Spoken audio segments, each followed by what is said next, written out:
En otros temas, si usted estaciona su vehículo en lugares asignados para el pago de parquímetros, bueno, pues ya no va a necesitar monedas.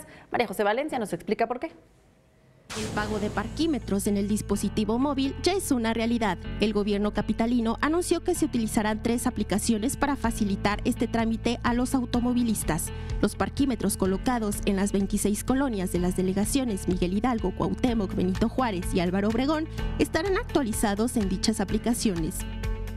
Está muy bien, muy práctico, mucho más fácil, mucho más sencillo. Ya no tiene uno que salir corriendo a pagar.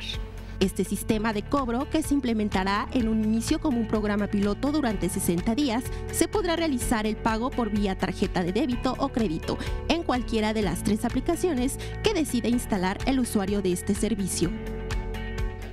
Pues mientras se respete y se haga de manera recta, creo que está bueno porque le quitamos poder a los que abusan un poco a veces con las grúas o con que apenas le estás echando y ya llegó el policía a ponerte la araña o lo que sea.